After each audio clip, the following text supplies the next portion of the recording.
Life imitates art. Why beauty matters more than truth.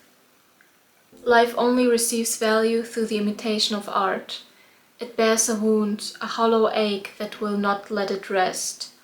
What it lacks is the only thing that makes life worth living: beauty. Before the artist puts life into a beautiful form, it is only a cold game of mere survival. There is nothing extraordinary, nothing of worth, nothing at all. Art is a fragment of the divine, of the ideal, something that life wishes to desperately possess but can never reach due to its inherent chaos.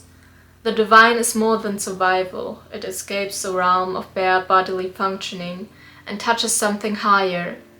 It is that which leaves us in awe, a slice of alignment, ordered chaos. Life imitates art is a concept that Oscar Wilde presents in his essay The Decay of Lying.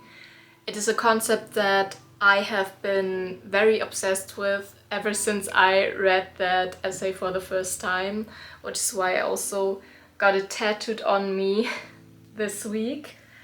And at first, the idea of life imitating art seems a bit counterintuitive, because usually we think that art is what imitates life, that in art we take something that we find in life and copy it and represent it through artistic mediums. And we usually see art as something that mirrors reality.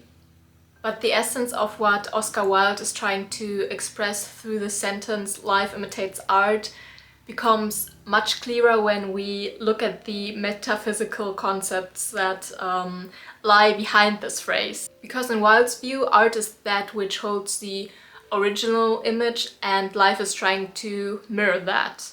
And the basic metaphysical concept that lies behind this conception is that everything has to have its origin in some kind of mind. Everything has to stem from mind in the end, and this mind can be seen as like the first creator, kind of the first artist. It can be described as God, or the realm of Platonic ideas, or just the creator of the universe. But in essence, all of these could be described as kind of the first ideal conception of reality that has to be developed in the mind. I will just continue with calling it the divine or the ideal. And to make sense of what Wilde's trying to express, we have to assume that this ideal has to exist somehow before nature even comes into being, before life comes into being. I will also use life and nature here interchangeably. So we can kind of describe it that way.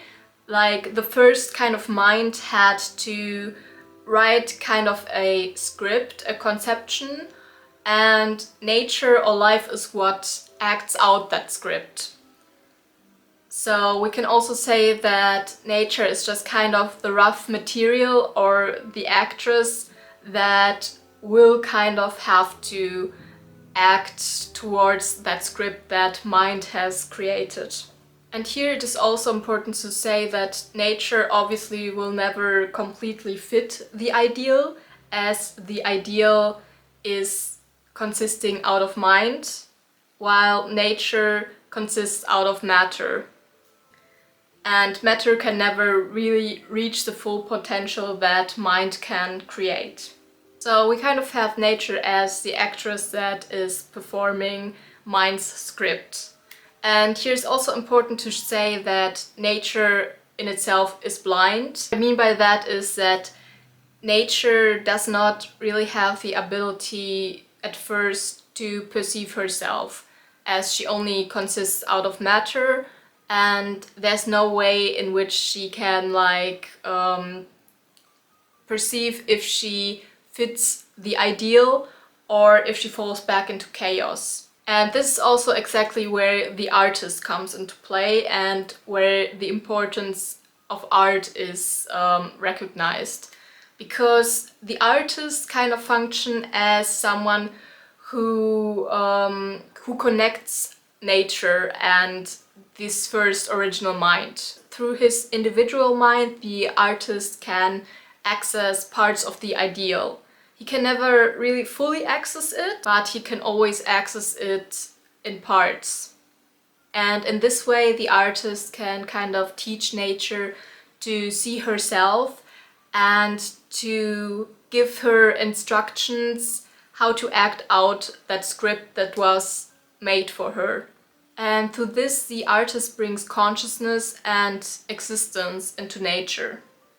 And in that way, beauty only exists through mind. Beauty is not something that inherently exists in nature, as nature is just chaotic and cannot perceive herself and does not really know what she's doing. This is why beauty has to be brought into nature through the means of an artist. So in that way, mind creates from the raw material that is nature and expresses this creation through the medium of art. This conception sounds at first very unusual because modern society usually just clings to nature's realism and it portrays the world as this cold and meaningless stone that only consists out of the boring facts that science and logic can prove to us.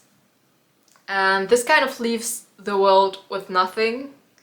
Nothing of meaning exists in this world because meaning is always carried by mind.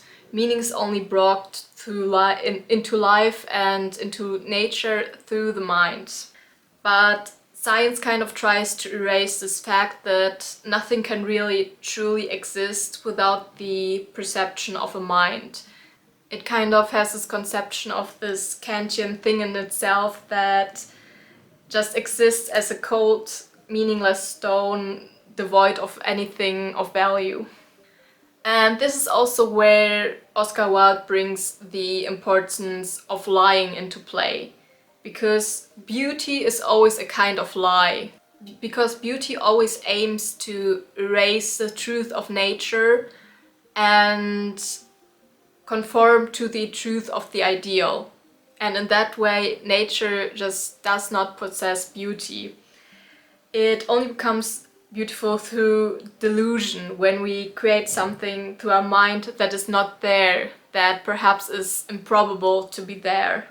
And this is the only way we can bring meaning into life, because it's always this lie that we create, this thing that we put into the dead matter that does not really have value itself.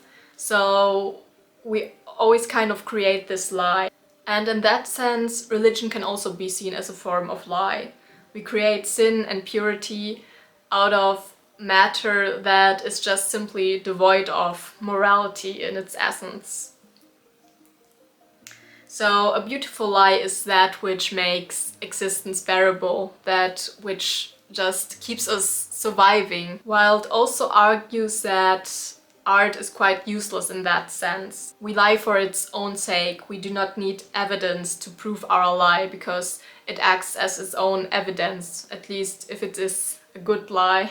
And here also lies a paradox, because we must lie and create something illusionary, something that is not there in nature. But it also kind of is more true than the truth of what we call nature.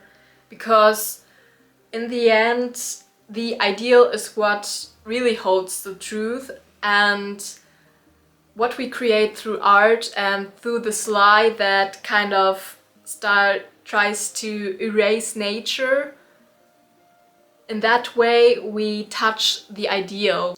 And in that way, this lie is the truth of the ideal, but it is kind of only seen as a lie from the perspective of nature. Artists teach the world how to truly see something as opposed to just looking at a thing. And in the end, nothing is really actually existing until it is really seen. And after the artist has put something into the world and has put a creation into the world, people again try to mimic that creation and reflect the artist's creation back. and in that way something begins to exist. And this is also the moment where life is starting to imitate art again. So in the end, one does not really see a thing until one sees its beauty. Let's just take a cigarette, for example. When we look at it from nature's perspective, it is just a piece of paper with some substances, some dried leaves in it, and it is just not really much of anything, just an addictive substance or some chemicals. But once it is taken up by art, for example, written about, filmed or painted, it can transform into something else, something higher. When a poet describes the glow of a cigarette in the dark, or when a filmmaker lingers on the slow rise of smoke curling into the air, the cigarette becomes something entirely different. It turns into a symbol of transience, rebellion, beauty and decay. The artist has lifted it out of the realm of mere matter and given it form, emotion and meaning. Through art, the cigarette becomes a mirror of the ideal, divine imitation, not because it changes physically, but because the artist allows us to see its hidden aesthetic essence. He kind of gives mind to this object from nature. The act of looking at it through art teaches us how to see beauty where there was none before. And then once again, life begins to imitate this image again. People start to smoke not for the taste or the habit, but for the aesthetic, to embody poetic sadness or other gestures that art has created.